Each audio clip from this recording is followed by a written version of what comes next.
Coba kamu sekarang cek uang yang ada di rekening kamu ada berapa. Kalau misalnya uangnya dikit banget atau mungkin nol, itu berarti ada yang perlu dikoreksi dari pemikiran kamu tentang uang. Ya, karena mungkin kamu belum paham game of money.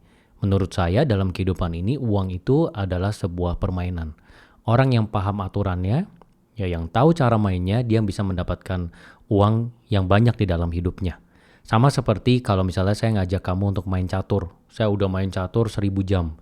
Tentu kamu akan kalah kalau kamu belum pernah main catur sebelumnya. Karena kamu nggak tahu aturannya, kamu nggak tahu celah-celahnya, kamu nggak tahu cara mainnya. Kemudian kalau misalnya saya ngajak kamu untuk main basket misalnya, saya sudah berlatih 1000 jam. Kamu belum pernah main basket sama sekali. Bahkan kamu ngedribble bolanya pun nggak bisa. Kamu pasti kalah sama saya kalau misalnya 1 lawan 1. Nah, ini adalah analogi. Nah, di dalam hidup, uang itu juga sama. Ada aturannya, ada cara mainnya kalau kamu pengen mengakumulasi uang yang banyak di dalam hidup kamu. Nah, di sini saya akan berikan 7 prinsip ya terkait dengan uang yang bisa menjadi pegangan kamu dalam proses mengakumulasi uang dalam hidup. Yang pertama adalah kamu tidak boleh membenci uang. Kamu harus sayang dengan uang. Kamu memang mau mencari uang. Ya karena kalau misalnya kamu punya pemikiran membenci uang, maka uang tidak akan datang ke dalam hidup kamu.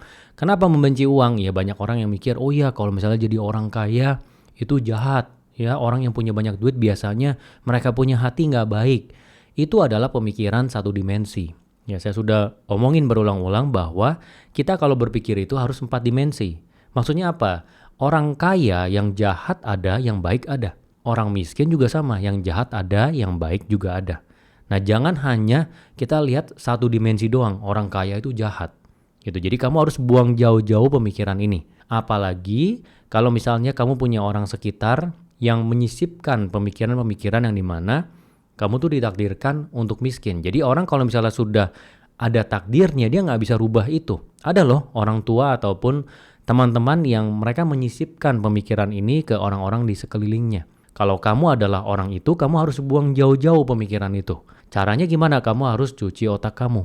Cuci otaknya gimana? Caranya kamu misalnya konsumsi podcast terkait dengan edukasi uang, baca buku investasi, ikut workshop terkait dengan investasi. Supaya lama-lama pemikiran tentang uang dari sisi kamu itu berubah. Yang kedua, kamu punya goal di dalam hidup kamu adalah uang bekerja untuk kamu. Jadi kamu nggak usah ngapa-ngapain lagi. Ujungnya seperti itu. Kebanyakan orang berpikir mereka mau di umur 55, umur 60 pada saat mereka pensiun, mereka nggak usah kerja lagi. Uangnya yang bekerja buat mereka, mereka hanya hidup dari hasil investasi. Tapi semakin muda semakin baik. Ya jangan terpaku, oh harus umur 55. Enggak, kamu kalau misalnya umur 30 sudah seperti itu enak banget. Ya umur 40 juga itu enak banget, nggak usah ngapa-ngapain lagi. Kamu bisa hidup dari hasil uangnya bekerja. Ini harus jadi goal di dalam hidup kamu. Nah kalau kamu sudah punya mindset seperti ini, maka dari sekarang kamu akan bisa alokasi uang untuk investasi. Dan kamu harus ingat waktu kamu nggak banyak. Kalau misalnya kamu bilang, oke Pak saya maunya standar aja seperti orang lain. Umur 55 ataupun umur 60 deh. Saya nanti pensiun uangnya kerja buat saya. Saya nggak mau umur 40 seperti yang Bapak bilang. Oke, kamu sekarang umur berapa? 25 misalnya.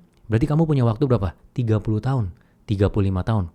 Waktu kamu nggak banyak loh. Ya 1 tahun, lewat 1 tahun itu benar-benar cepat. Jadi kamu harus paham bahwa kamu harus lakukannya dari sekarang. Pemetaan keuangan semuanya harus dari sekarang. Jangan ditunda-tunda lagi. Karena kalau misalnya kamu gagal di ujung, di umur 55 ataupun umur 60 ternyata kamu nggak berhasil nih kumpulin uang yang bisa bekerja untuk kamu akan menciptakan sandwich generation. Karena kalau misalnya kamu paksakan diri kamu untuk bekerja, mungkin masih bisa di umur 60, tapi ketika umur 70, itu udah mentok, energi kamu udah nggak ada, penyakit sudah mulai keluar. Nah, kamu akan bergantung ke anak kamu. Anak kamu jadi sandwich generation. Kasihan dia masih muda, dia baru mulai kerja, dia harus mulai biayain kamu juga.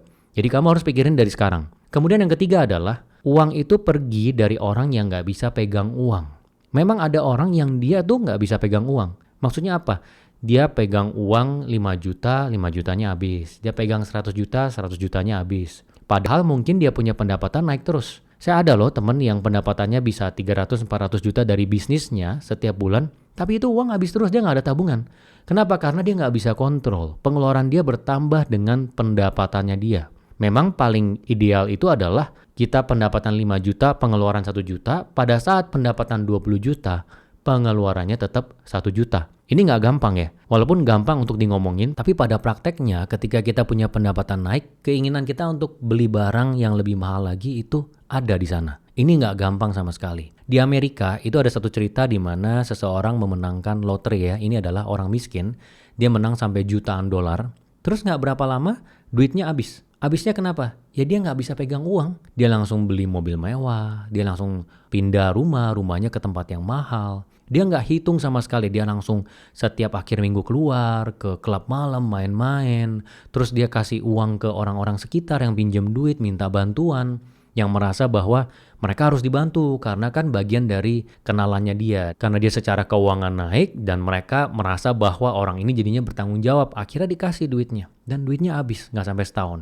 Nah orang yang seperti ini itu banyak dan itu bisa terjadi di kamu juga. Saya kan pernah bilang ya, orang itu kadang bisa mendapatkan durian runtuh di dalam hidupnya. Durian runtuh itu bisa tiba-tiba dapat warisan, tiba-tiba dapat bonus yang gede dari kantor, ya tiba-tiba dihibahin dari orang tua sejumlah uang. Ini beda-beda. Nah, kamu kalau misalnya dapat durian runtuh itu, kamu harus benar-benar renungin baik-baik.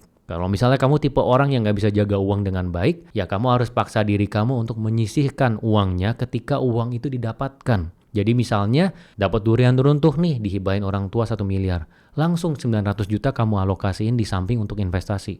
Pakainya cuma 100 juta. 900 juta tidak boleh dipakai sama sekali. Pokoknya tidak disentuh, yang boleh dipakai adalah hasil investasi dari 900 juta. Jadi uang ini akan pergi dari orang yang gak bisa pegang uang. Kalau kamu adalah orang yang gak bisa pegang uang, kamu harus pikirin gimana caranya supaya selalu ada uang yang kamu bisa alokasikan di samping untuk kebutuhan jangka panjangnya kamu maupun kebutuhan pensiunnya kamu. Kemudian yang keempat adalah jangan mengejar uang. Nah, untuk mendapatkan uang yang banyak, ya itu sebenarnya inti utamanya menurut saya itu adalah fokus pada nilai diri. Kalau kamu fokus pada nilai diri kamu, maka uang akan datang dengan sendirinya. Misalnya kamu bekerja. Kamu kerja dengan keras, belajar semua hal di dalam pekerjaan kamu. Kamu benar-benar nambah ilmu terus supaya kamu bisa naik level. Misalnya kamu sekarang posisinya bukan manajer, tapi kamu belajar ilmu manajerial. Bagaimana cara manajemen orang, bagaimana cara kelola emosinya, bagaimana cara performa kamu lebih bagus lagi. Misalnya kamu adalah seorang sales, gimana cara menjual yang baik.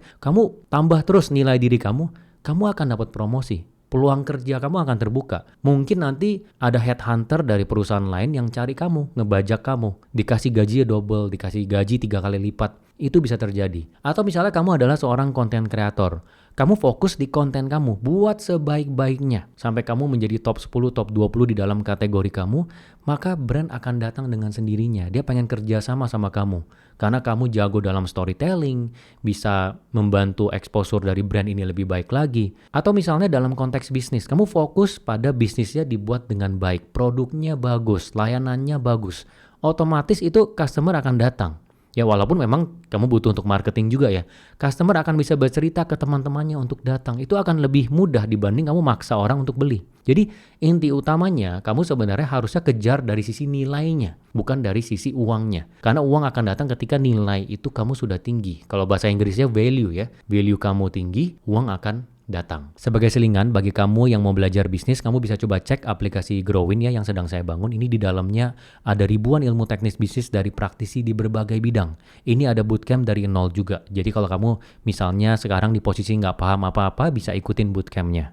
Kemudian aturan yang kelima adalah kamu harus punya kebiasaan untuk berpikir keras ketika mau keluarin uang. Berapapun jumlahnya. Kamu tanyakan ke diri kamu, ini yang kamu keluarin perlu atau enggak? Apalagi kita sekarang di zaman online ya, kita cuma 1 kali klik, 2 kali klik, barangnya udah kekirim. Gitu. Jadi kamu harus benar-benar bisa tahan diri kamu untuk tidak secara impulsif membeli sesuatu. Mungkin kamu ketika lihat satu konten, kamu ngerasa ini barang perlu nih. Kamu langsung klik, beli, kamu ngerasa perlu. Tapi ketika barang itu datang ternyata kamu ngerasa kayaknya bukan benar-benar perlu punya. Karena pada saat lihat konten, kepancing untuk beli. Kamu harus bisa tahan diri kamu. Ya, ini apapun ya, untuk yang harganya murah ataupun yang harganya mahal, kamu harus bangun kebiasaan ini supaya kamu bisa menekan pengeluaran kamu. Ya, kamu pikirin ini perlu atau enggak. Bisa dikurangin atau enggak, kita cari diskon. Atau misalnya ini ada alternatif gak ya? Misalnya kita nggak usah beli barang ini, kita pakai barang yang ada di rumah, kita akalin aja. Misalnya kamu mikir butuh untuk 1 gantungan taruh baju. Ternyata kamu sebenarnya masih bisa manfaatin 1 tiang yang ada di rumah buat gantung baju. Jadi kamu nggak perlu keluarin uangnya. Kamu harus munculkan habit ini, karena ketika kamu punya habit ini, nanti pada saat kamu punya uang banyak, kamu bisa jaga uang kamu dengan baik. Kemudian prinsip yang keenam adalah uang kalau misalnya nggak diapa-apain, dia akan menyusut. Ya kalau misalnya kamu sekarang kerja, ya per bulan gaji 5 juta, kemudian kamu alokasikan 1 juta per bulan ditabung, berarti 1 tahun kamu ada 12 juta, 10 tahun kamu ada 120 juta. Ya udah 120 juta aja. Nilainya bahkan berkurang karena setiap tahun ada inflasi. Barang-barang tambah mahal. 120 juta sekarang dengan 120 juta nanti itu berbeda nilainya. Kalau misalnya kamu pengen uangnya ini tidak susut, maka kamu harus investasi. Orang dulu itu banyak yang kaya dari tanah ya. Mereka ada sebagian uangnya diinvestasikan di tanah. Jadi tadinya tanahnya harganya 5 miliar dia beli jadi 100 miliar. Ini ada ya orang yang saya kenal cukup berumur, dia di umur 55 lebih. Dia kayanya dari tanah. Tapi kalau misalnya orang sekarang dia punya uang itu bisa bertumbuhnya di banyak instrumen investasi yang lain, misalnya saham ataupun kripto. Tapi tentu kamu harus paham. Karena kalau saham atau kripto ini high risk, high gain. Ya kamu harus luangin waktu untuk belajar dulu. Masing-masing aset itu seperti apa sih? Cara analisanya seperti apa sih? Ya kalau kamu sudah paham semuanya, termasuk profil resiko kamu pribadi, nah itu baru nanti kamu enak nyusun portfolionya. Oke, ekspektasi returnnya kamu berapa? Kamu pengen obligasi berapa persen, reksadana berapa persen, deposito berapa persen, saham berapa persen, kripto berapa persen. Kemudian di dalam saham dan kriptonya yang untuk cari multi-baggernya istilahnya, itu berapa persen dari portfolio sahamnya, berapa persen dari portfolio kriptonya. Tidak all in. Ya banyak orang-orang yang rungkat itu karena dia all in, dia nggak ngerti. Udah nggak ngerti dia all in, udah habis. Apalagi di umur yang udah tua ya. Ya kalau misalnya kita masih muda, umur 20, nggak masalah, nggak ada tanggungan. Tapi kalau udah umur 35, umur 40, masih mau all in, berharap bisa multi-bagger gitu ya. Seyakin apapun kamu, jangan lakukan itu. Ya mati kamu. Banyak orang yang dia mau bunuh diri gara-gara habis. Karena dia all in nggak sesuai dengan harapan dia. Oh ya, sebagai selingan lagi bagi kamu yang tertarik untuk melihat bagaimana saya membangun bisnis saya, ya prosesnya seperti apa, problem apa yang ditemui, kemudian insight-nya apa, kamu bisa coba cek membership di dalam channel YouTube ini. Ya, kamu join jadi member, nanti bisa lihat semua.